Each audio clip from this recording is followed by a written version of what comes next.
आज हम डिस्कस करेंगे फार्माकोलॉजी फर्स्ट के कुछ टर्म। फॉर एग्जांपल जैसे addiction, tolerance, dependence, tachyphylaxis, allergy, idiosyncrasy. So first of all हम डिस्कस करते हैं एडिक्शन। एडिक्शन का मतलब होता है कि लॉन्ग ड्यूरेशन से कोई भी पेशेंट अगर ड्रग ले रहा होता है तो वो बॉडी में side effect, adverse effect show करने लगती हैं, जिसे हम बोलते हैं एडिक्शन। एडिक्शन में ये होता है कि अगर कोई भी ड्रग पेशेंट को नुकसान दे रहा है, हार्म कर रहा है, तब भी वो पेशेंट उस ड्रग का इतना एडिक्ट हो जाता है कि वो उस ड्रग को कंज्यूम करता है, उसे हम बोलते हैं एडिक्शन। ये एक साइकोलॉजिकल एंड फिजिकल इनेबिलिटी है जो पेशेंट में हो जाता है कि वो ना चाहते हुए भी उसे वो उस ड्रग को एडमिनिस्टर करना होगा, चाहे उसे कितने भी साइड इफ़ेक्ट हो या एडवर्स इफ़ेक्ट हो। इसे हम कह सकते हैं कि ब्रेन डिसऑर्डर कंसिडर किया जाता है।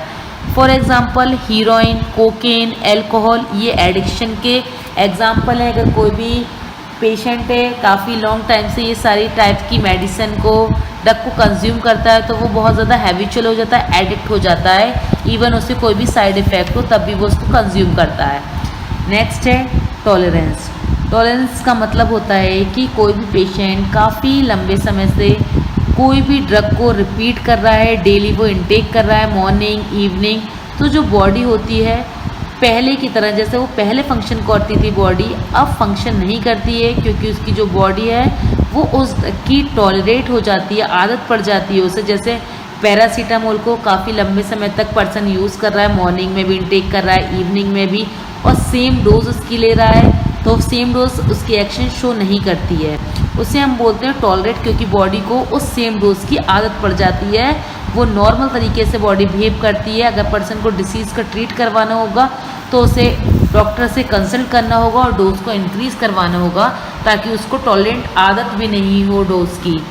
नेक्स्ट है हमारा डिपेंडेंस। जो डिपेंडेंस है इसका मतलब होता है कि कोई भी पर्सन है ड्रग को एडमिनिस्टर कर रहा है काफ़ी लंबे समय से, तो जो बॉडी होती है वो उस ड्रग की डिपेंड हो जाती है और नॉर्मल बिहेव करती है इवन ड्रग के साथ। मींस पर्सन अगर ड्रग का डिपेंड हो गई है बॉडी, तो वो ड्रग ले रहा है तब भी कोई भी साइड इफ़ेक्ट, एडवर्स इफ़ेक्ट नहीं होगा, ना ही कुछ जो डिसीज़ को ट्रीट करवाने के लिए रहा है तब भी वो ठीक नहीं होगी, क्योंकि जो ड्रग ली है बॉडी डिपेंड हो गई है, तो सेम एक्शन शो करता है, normal action with the drug and without the drug. Means body अगर रिसीव नहीं करती है ड्रग को, तो जो पर्सन होता है उसे नोज़िया होने लगता है, वॉमिटिंग होने लगती है, हेडेक हो जाता है, डिस्कम्फर्ट फील करता है। और अगर पर्सन मेडिसिन को कंज्यूम कर लेता है तो उसे नॉर्मल फील होने लगता है कि वो बिल्कुल ठीक है।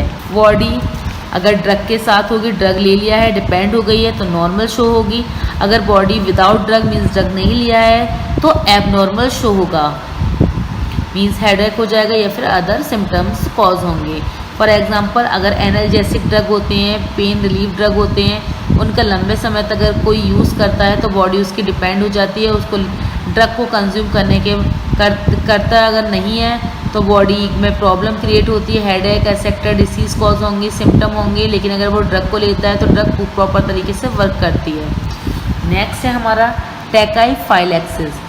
जो टैकाइफाइलेक्सिस है इसे हम एक्यूट टॉलरेंस भी कह सकते हैं, फिर टॉलरेंस का टाइप कहते हैं। मीन्स अगर शॉर्ट इंटरवल में भी कोई पर्सन रिपीटेडली कोई भी ड्रग एंड उसकी सेम डोज ले रहा है तो जो बॉडी है टॉलरेट हो जाती है, एक्यूट टॉलरेट कर लेती है। फॉर एग्जांपल एफेड्रीन और निकोटिन एसेट्रा, उस पर मीन्स जो वो डोज ले रहा है उसका कोई भी असर नहीं होगा बॉडी पर, रिस्पॉन्स शो नहीं होगा जैसा रिस्पॉन्स पहले शो हुआ करता था। नेक्स्ट है आइडियोसिंक्रेसी। जो आइडियोसिंक्रेसी है ये ऐसी कंडीशन है जिसमें माइनर से बहुत कम पर्सन्स होते हैं जिनमें ये साइड इफ़ेक्ट शो होता है। जो ड्रग का लैब बहुत लेस पॉपुलर है ये, क्योंकि हर किसी में आइडियोसिंक्रेसी नहीं होती, बहुत कम